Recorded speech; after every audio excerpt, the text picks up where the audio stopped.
Hello everyone, welcome back to my YouTube channel studious aura. आज मैं आपके लिए लेकर आई हूँ एक नई वीडियो जिसका टॉपिक है केस हिस्ट्री या फिर केस प्रेजेंटेशन हम जिसे बोलते हैं। तो मेनली हम लोग नर्सिंग में दो केस प्रेजेंटेशन बनाते हैं, जिसे हम केस स्टडी भी बोल सकते हैं।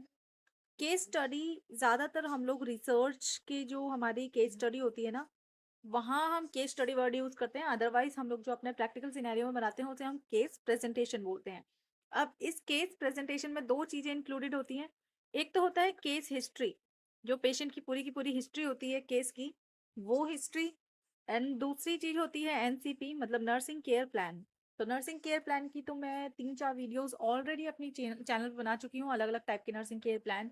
इवन कुछ वीडियोस में मैंने आपको ये भी बताया है कि एक परफेक्ट नर्सिंग केयर प्लान कैसे बनाया जाता है, उसके क्या क्या कंपोनेंट्स होते हैं, एंड ऑल दीज थिंग्स। तो अगर वो वीडियो आप नहीं देखी है या आप देखना चाहते हैं तो आप मेरे चैनल की प्लेलिस्ट नर्सिंग केयर प्लान पे जा सकते हैं और आपको वहाँ पे वो वीडियोस मिल जाएंगी। तो आज की वीडियो में हम एक्सक्लूसिवली डिस्कस करेंगे सिर्फ और सिर्फ केस हिस्ट्री के बारे में, जिसमें मैं आपको बताऊंगी केस हिस्ट्री के सारे कंपोनेंट्स, क्या क्या चीज़ें होती हैं, क्या क्या स्टेप्स होते हैं इसके अंदर, और कौन कौन सी चीज़ें हमें इसमें इंक्लूड करनी होती हैं। So let's start the video.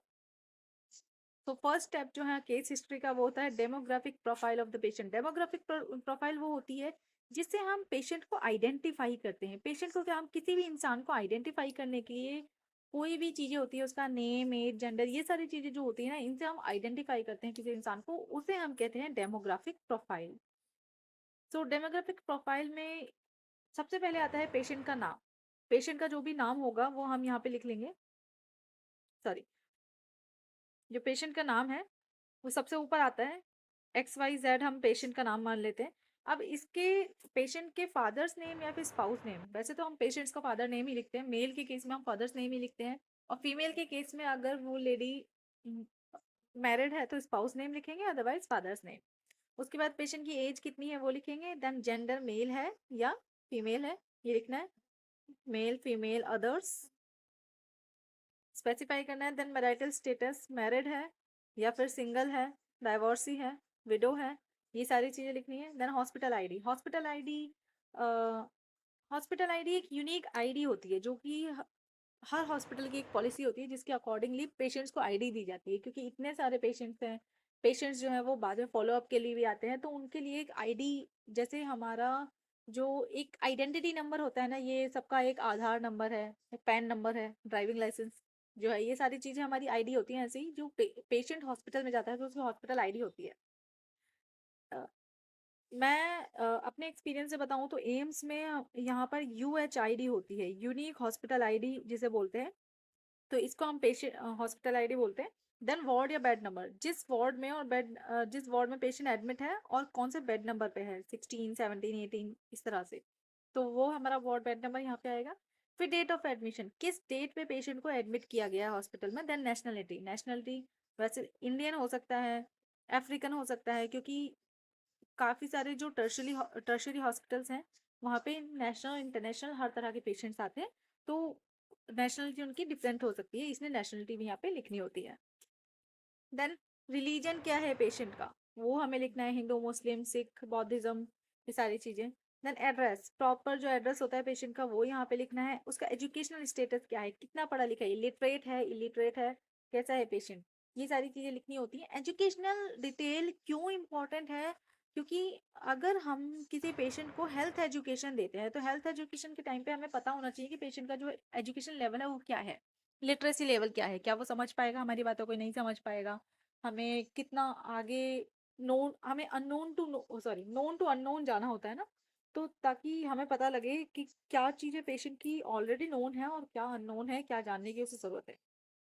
Then occupation, occupation भी जानना बहुत इंपॉर्टेंट होता है, क्योंकि ऑक्यूपेशन से भी काफ़ी सारी जो डिजीजेज है ना, ऑक्यूपेशनल डिजीजेज होती हैं। ऑक्यूपेशनल डिजीजेज को पता लगाने के लिए ऑक्यूपेशन का ऑक्यूपेशन पता होना इम्पॉर्टेंट है।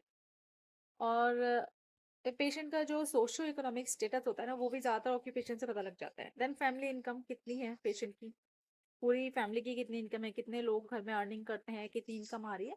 तो ये सारी चीज़ें इंपॉर्टेंट होती हैं, क्योंकि काफ़ी सारे मेडिकल ट्रीटमेंट जो होता है ना, वो लो कॉस्ट से हाई कॉस्ट तक जाता है, तो उन सब के लिए फैमिली इनकम भी होनी बहुत ज़रूरी है। देन डायग्नोसिस हमेशा डायग्नोसिस जो भी पेशेंट हॉस्पिटल में आया है, क्योंकि एडमिटेड पेशेंट की हम केस हिस्ट्री मोस्टली लिखते हैं, तो पेशेंट हॉस्पिटल में आया, डायग्नोसिस बन चुकी होती है ओपीडी बेसिस पे। डायग्नोसिस हमेशा, ये आपको याद रखना है, डायग्नोसिस हमेशा रेड पेन से लिखना है, रेड कलर की इंक से डायग्नोसिस हमें लिखनी होती है।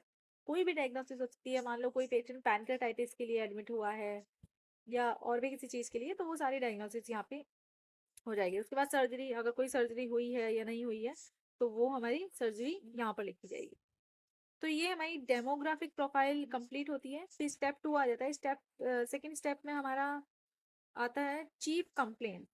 पेशेंट की चीफ कंप्लेंट, चीफ कंप्लेंट मतलब किस किस वजह से पेशेंट हॉस्पिटल में आया, ओके, क्या उसके साइन और सिम्टम्स क्या आ रहे थे। तो जो भी साइन एंड सिम्टम्स पेशेंट को आ रहे हैं, जिस वजह से वो हॉस्पिटल में आया है, that are the chief complaints. तो वही पेशेंट की कंप्लेंट होगी। अब वो पेशेंट बताता है कि क्या क्या साइन एंड सिम्टम आ रहे हैं और कब से आ रहे हैं। तो एक जगह तो साइन एंड सिम्टम लिखे जाएंगे, उसके बाद कब से आ रहे हैं तो क्रॉस लगा के यहाँ पे लिखा जाएगा कब से आ रहे हैं, सिंस सिंस 10 डेज, 10 डेज से कोई साइन एंड सिम्टम आ रहे हैं। कोई वॉमिटिंग हो रही है पेशेंट को, तो हम यहाँ पे लिखेंगे वॉमिटिंग सिंस 7 डेज। तो इस तरह से ये चीफ कंप्लेंट्स लिखी जाती है। और ये कैसे होगी, रिसेंट से लेकर पास्ट में जाएगी, ठीक है, मोस्ट रिसेंट से लीस्ट रिसेंट तक जाएगी चीफ कंप्लेंट्स। उसके बाद थर्ड स्टेप होता है history of present illness. History of present illness मतलब जो भी अभी कोई भी प्रॉब्लम है पेशेंट को, जो भी डायग्नोज हुआ है या कोई भी परेशानी हो रही है जिसकी वजह से पेशेंट हॉस्पिटल में आया है, तो प्रेजेंटली करंटली उसे क्या क्या प्रॉब्लम्स हो रही है, मतलब किस वजह से आया है, ऑनसेट। तो प्रेजेंट इलनेस में हम सारी चीजें लिखेंगे कि ऑनसेट कब हुआ, ऑनसेट कब हुआ, आपको कैसे पता लगा, ठीक है, डेट लिखेंगे, ऑनसेट की डेट लिखेंगे। और अगर टाइम पता है तो टाइम लिख लेंगे, प्लेस लिख लेंगे, कहाँ पे ऑनसेट हुआ, कैसे पता लगा, कौन लेकर आया हॉस्पिटल में। तो ये सारी जो इंफॉर्मेशन होती है ना, ये सारी हिस्ट्री ऑफ प्रेजेंट इलनेस में आ जाती है। इसके बाद प्रेजेंट इलनेस में हम बात करेंगे। प्रेजेंट इलनेस में मोस्टली सारी चीज़ें लिखी जाती है। फॉर एग्जांपल अगर किसी पेशेंट को अपेंडिसाइटिस अगर उसकी डायग्नोसिस है, तो history of present illness, for example, ये कोई रियल इलनेस नहीं, ये कोई रियल एग्जांपल नहीं है, मैं सिर्फ एग्जांपल के लिए आप लोगों को बता रही हूँ। ये हो सकता है कि 3 दिन पहले पेशेंट बिल्कुल ठीक था, फिर अचानक से उसे थोड़ा सा abdominal पेन हुआ, वॉमिटिंग हुई, उसके बाद अचानक 3 दिन तक कुछ नहीं, बस ऐसी प्रॉब्लम रही, उसने अपने क्लिनिक वगैरह में दिखा लिया। अभी ये बोल सकते हैं कि येस्टरडे बहुत ज़्यादा शार्प पेन हुआ, बहुत ज़्यादा पेन हुआ, अनबियरेबल पेन था, उसकी वजह से वो डायरेक्ट हॉस्पिटल आ गए या उन्हें रेफर किया गया कहीं से। तो ये सारी जो चीज़ें हैं वो हिस्ट्री ऑफ प्रेजेंट इलनेस में आएगी। Then the next step, step 4, history of past illness. जैसे मैंने प्रेजेंट इलनेस बताई है, ऐसी पास्ट इलनेस हो जाएगी। प्रेजेंट तो अभी वाली प्रॉब्लम, पास्ट में क्या हो जाएगा, पास्ट में क्या हुआ था। अगर किसी को टीबी की प्रॉब्लम हुई है, हिस्ट्री ऑफ, तो हम ऐसे लिखेंगे हिस्ट्री ऑफ ट्यूबरकुलोसिस कितने साल पहले, since history of tuberculosis 4 years अगो, ठीक है, 4 साल पहले पेशेंट को ट्यूबरकुलोसिस था, ये लिख सकते हैं। ठीक है, इसी तरह से हम कोई भी प्रॉब्लम हुई है अगर, तो वो लिख सकते हैं। या history of accident, history of RTA, road traffic accident अगर हुआ है किसी पेशेंट का, तो कब हुआ था, तो वो लिख देंगे, उसका टाइम लिख देंगे। तो ये सारी हिस्ट्रीज आ जाती है पास्ट इलनेस की, जो पहले हो चुकी हैं, किसी वजह से हॉस्पिटलाइजेशन हुआ है वो भी लिख सकते हैं। उसके बाद फिर या सर्जिकल हिस्ट्री आ जाती है। तो सर्जिकल हिस्ट्री में अगर पास्ट कोई सर्जरी हुई है, पास्ट सर्जरी, ये जो करंट डायग्नोसिस है, इस सर्जरी को छोड़ के पास्ट अगर कोई सर्जरी हुई है, तो वो सर्जिकल हिस्ट्री में आएगी। या फिर कोई ब्लड ट्रांसफ्यूजन हुआ है, तो वो भी हमारा सर्जिकल हिस्ट्री के साथ ही हम लिखते हैं। तो ये सारी चीजें हो गई। उसके बाद आपका स्टेप 5 आ जाता है। स्टेप 5 में होता है history of congenital disorders. Congenital disorders जो होते हैं या फिर हेरिडिटरी डिजीज हैं, उनकी हिस्ट्री। कंजेनाइटल डिसऑर्डर्स क्या होते हैं, जो बाय बर्थ होते हैं। बाय बर्थ अगर कोई प्रॉब्लम रही है पेशेंट को, तो वो कंजेनाइटल में आता है। तो ये सारी चीजें आपकी स्टेप 5 में आ जाती हैं। कोई भी कंजेनाइटल डिसऑर्डर हो सकता है। और अगर पेशेंट को नहीं है, तो आप नॉट एप्लीकेबल डालोगे इस पे, या नो हिस्ट्री लिख दोगे, no history of this, no history of that, जो भी इंपॉर्टेंट उस डायग्नोसिस के अकॉर्डिंग होता है, तो वो आप लिखेंगे। उसके बाद स्टेप 6 आ जाता है फैमिली हिस्ट्री। फैमिली हिस्ट्री में हम लोग बनाते हैं फैमिली ट्री। फैमिली ट्री जैसे कि आपने इस तरह से कुछ देखा होगा ना, ये आप लोगों ने अपने जेनेटिक्स में बनाया होगा 12th क्लास में भी। तो इस तरह से फैमिली ट्री बनता है। फैमिली ट्री में यहाँ पे इंडिकेट किया जाता है कि किसी को कोई हेल्थ इशू है या नहीं है। अगर किसी को कोई हेल्थ इशू नहीं है तो उसे नॉर्मल दिखाना है, अगर किसी को हेल्थ इशू है तो अब नॉर्मल दिखाना है। उसके बाद जो पेशेंट होता है, मान लो कि यहाँ पे ये पेशेंट है, एक फीमेल, तो इन्हें हम ब्लैक शेड कर देंगे पूरा, क्योंकि ये पेशेंट है। बाकी सबको हम उस तरह से दिखाएंगे नॉर्मल। उसके बाद फैमिली हिस्ट्री में और भी चीजें आती हैं फैमिली ट्री में, लाइक यहाँ पे इंडिकेट करना पड़ता है कि किसी को कोई डिसऑर्डर की कोई हिस्ट्री तो नहीं है। लाइक जैसे पेशेंट को मैंने बताया था कि हिस्ट्री ऑफ ट्यूबरकुलोसिस है, तो अगर फैमिली में भी किसी को हिस्ट्री ऑफ ट्यूबरकुलोसिस हो तो लिखेंगे हिस्ट्री ऑफ टीबी। किस में है, पेशेंट की मदर में है तो मदर का बताएंगे, कब से है वो बताएंगे, टाइम। तो इस तरह से हमें फैमिली हिस्ट्री भी इंडिकेट करनी होती है। देन फैमिली ट्री, जैसे कि मैंने आपको बताया था, इस तरह से हम फैमिली ट्री बना सकते हैं। तो इसमें ये सारे जो डिजीज लोग हैं ये हमने दिखा दिया। यहाँ पे इंडिकेट करना होता है पूरा का पूरा फैमिली ट्री में। हमें हर एक मेंबर के सामने ना उसका डिटेल्स लिखनी पड़ती है, उसकी थोड़ी बहुत स्मॉल डिटेल्स लिखनी होती है। जैसे कि अगर ये मेंबर है तो हम इनका नाम लिखेंगे, एज लिखेंगे, जेंडर लिखेंगे, और अगर कोई डिजीज है तो डिजीज लिखेंगे उनकी। अदरवाइज डिजीज यहाँ पे लिखने की जरूरत नहीं होती, हम लोग एक स्टेप पहले यहाँ पे हम डिजीज वगैरह सारी लिख देते हैं। उसके बाद यहाँ पे नेम, एज, जेंडर के बाद यहाँ पे इनका एजुकेशन और ऑक्यूपेशन लिखते हैं। बस इतना काफी होता है लिखने के लिए। उसके बाद हमारा एक चार्ट बनता है फैमिली का, जिसमें नंबर ऑफ यहाँ पे सीरियल नंबर होते हैं, सीरियल नंबर लाइक 1 2 3 करके, and name of family number member. मान लो किसी का नेम एबीसी मैंने मान लिया, यहाँ पे एबीसी किसी का नाम है, डीएफ दो फैमिली मेंबर्स हो गए, इनकी एज लिखनी है, इतनी एज है, इतनी एज है। ठीक है, सेक्स क्या है इनका, मेल फीमेल, ये सारा लिखना है आपको। रिलेशनशिप क्या है, पेशेंट के साथ क्या रिलेशनशिप है, मान लो कि ये उनके फादर हैं तो रिलेशनशिप फादर हो जाएगा। ये मदर है तो मदर वाली रिलेशनशिप हो जाएगी, ये मदर है। इनका ऑक्यूपेशन क्या है, ये लोग करते क्या है वो, हेल्थ स्टेटस कैसा है, क्या ये लोग अभी सफर कर रहे हैं किसी डिजीज से या फिर हेल्दी हैं, हेल्दी और अनहेल्दी आ जाएगा यहाँ पे, या डिजीज आ जाएगा, हेल्दी या डिजीज। तो रिमार्क्स आ जाएंगे यहाँ पे क्या क्या चीजें होती हैं। तो ये सब हो जाएगा। उसके बाद नेक्स्ट स्टेप है हमारा step 7, socio economic history. Socio economic history important होती है, जैसे कि मैंने आपको बताया था। इससे पेशेंट की काफी सारी डिजीज और उनके जो डिजीज के रिस्क फैक्टर्स होते हैं ना, उसके बारे में हमें एक आइडिया हो जाता है सोशो इकोनॉमिक हिस्ट्री से ना, किस तरह के रिस्क फैक्टर्स होते हैं। मान लो कि अगर पेशेंट कोई स्लम एरियाज में रहते हैं या फिर रूरल एरियाज में रहते हैं, अर्बन एरियाज में रहते हैं, तो हर जगह की जो अलग अलग रिस्क फैक्टर्स हो सकते हैं, तो वो सारी इसमें आ जाएगी। हाई क्लास है, लो क्लास है, मिडिल क्लास है, तो ये सारे रिस्क फैक्टर अलग हमें पता चल जाते हैं। एंड इवन जो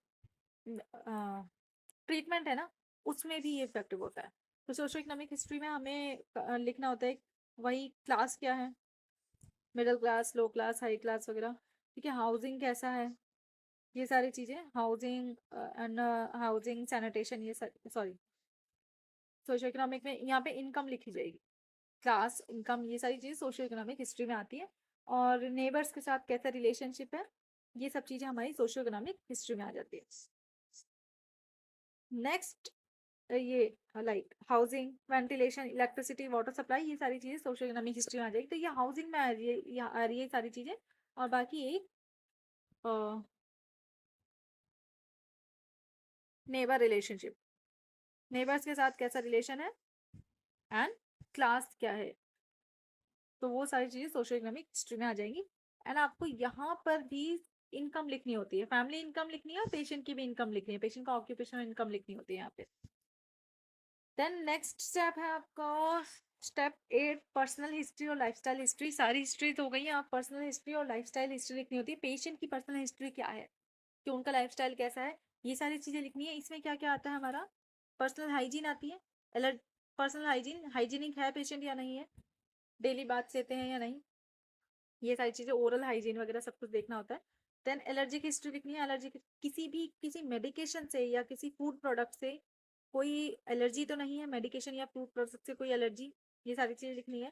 देन स्लीप, पेशेंट कितना स्लीप ले रहा है, एडिक्वेट स्लीप ले रहे हैं या नहीं, 7 to 8 आवर्स है, या हो सकता है 4 to 5 आवर्स ही हो, या हो सकता है किसी को स्लीप आ ही नहीं रही है, नींद ही नहीं आ रही है, नींद की प्रॉब्लम है, इंसोम्निया है, तो उसमें ये हिस्ट्री इंपॉर्टेंट हो जाती है। फूड हैबिट्स कैसी है, फास्ट फूड ज्यादा खाते हैं घर का खाना खाते हैं, या खाना टाइम पे खा रहे हैं या नहीं, लाइक कितने टाइम्स खाते हैं, 3 times a day, 3 times a day, 4 times a day, 2 times a day, कितना खा रहे हैं और खाना, ये सारी चीजें लिखना होता है। स्मोकिंग, स्मोकिंग है या नहीं है, अगर प्रेजेंट है स्मोकिंग, हिस्ट्री है स्मोकिंग की तो कब से है, ये भी लिखना होगा। अल्कोहलिज्म, हिस्ट्री है या हिस्ट्री नहीं है तो कब से है। कई चीजें, ड्रग अब्यूज, इसके बारे में भी है या नहीं है, ये सब चीजें लिखनी है। लाइफस्टाइल कैसी है, एक्टिव है, मॉडरेट है या सीडेंट्री है, तो ये सारी चीजें मेंशन करनी होती है हमें पेशेंट की life personal history. Then physical exercise patient कितनी करते हैं नहीं करते हैं, उन्हें इसमें बिलीव है नहीं है, ये सारी चीजें। बाउल एंड ब्लडर हैबिट्स कैसी चल रही है, ये थोड़ा इंपॉर्टेंट हो जाता है हमारा मेडिकल पॉइंट ऑफ व्यू से, कि बाउल एंड ब्लडर हैबिट्स कैसी हैं पेशेंट की, क्योंकि ये तो लाइक इलनेस से पहले कैसी थी, इलनेस के बाद कैसी है, तो ये सारी चीजें हमें अब इसमें पर्सनल हिस्ट्री में लिखनी होती है। उसके बाद स्टेप 9 आ जाता है हमारा एग्जामिनेशन एंड असेसमेंट। अब पेशेंट की हमने सारी की सारी हिस्ट्री ले ली, पूछताछ बहुत हो गई, बहुत ज्यादा इंटरव्यू हो गया पेशेंट का प्रॉपर। अब हमें पेशेंट को एग्जामिन करना है, उसका असेसमेंट करना है। तो एग्जामिनेशन असेसमेंट के लिए हमारे पास दो चीजें होती हैं, एक तो है फिजिकल एग्जामिनेशन, जिस सॉरी फिजिकल एग्जामिनेशन हम करते हैं इसमें, और एक हम लैब टेस्टिंग करते हैं। दो चीजें होती हैं एग्जामिनेशन में, फिजिकल एग्जामिनेशन और लैब टेस्टिंग।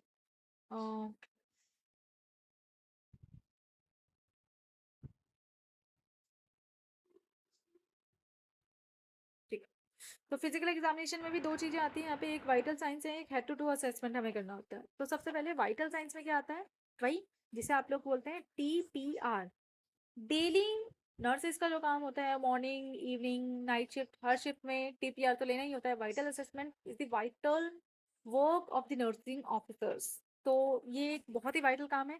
तो इसमें हमें टेम्परेचर, पल्स, रेस्पिरेशन, BP, ये सब कुछ असेस करना होता है पेशेंट का।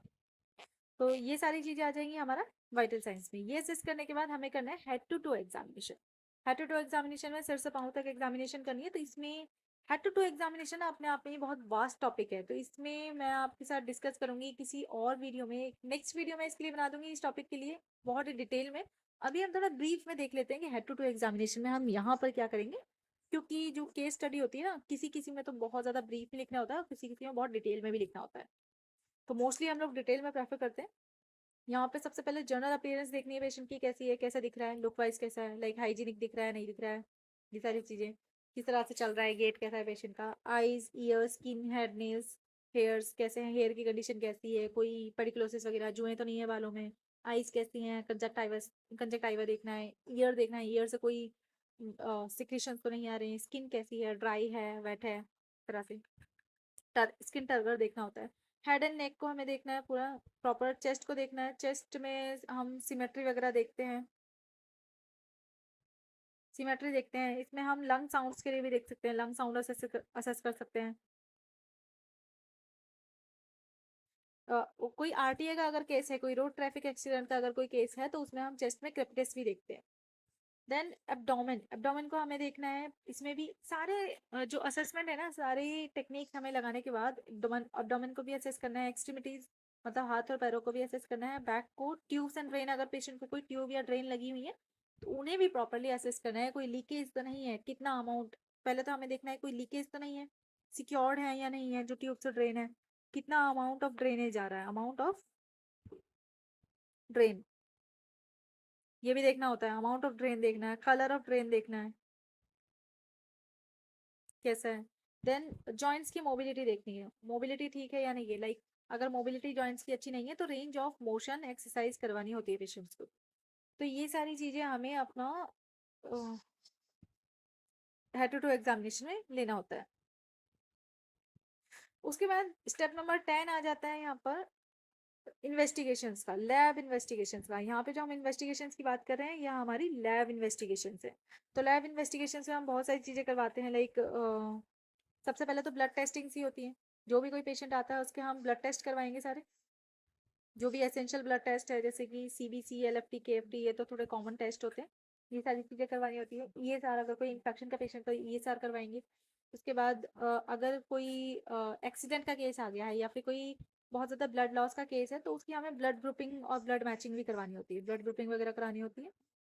ब्लड कल्चर करवा सकते हैं अगर कोई इन्फेक्शन का अगर हम लिखता है, जो भी जो डॉक्टर्स लिखते हैं वो सारी चीज़ें हम करवाएंगे। और बाकी कुछ यूरिन सैंपल्स हम टेस्ट करवाते हैं, यूरिन स्पूटम सैंपल्स टेस्ट करवाते हैं। तो ये सारी जो इन्वेस्टिगेशन है वो सारी लैब इन्वेस्टिगेशंस में आ जाएगी। इसके अलावा कुछ एक्सरे सीटी एमआरआई ये सारी चीज़ें भी हमारी इन्वेस्टिगेशन में आ रही है। मतलब जितने भी टेस्ट हॉस्पिटल में आने के बाद पेशेंट के साथ हो रहे हैं, पेशेंट के ऊपर जितने भी टेस्ट हुए हैं ना, वो सारी चीज़ें हम लैब इन्वेस्टिगेशन में यहाँ पे रिकॉर्ड करके रखते हैं कि उनके क्या क्या रिजल्ट आए, कब कब टेस्ट हुए। तो हम मेनली यहाँ पे क्या क्या इवेंट्स रिकॉर्ड करते हैं कि सबसे पहले तो टेस्ट की डेट, कब हुआ टेस्ट, ठीक है, कब हुआ, रीजन क्यों हुआ, और उसका रिजल्ट क्या आया, और किस डॉक्टर ने, डॉक्टर का नाम भी लिखेंगे, किस डॉक्टर ने ये टेस्ट रिकमेंड किया था।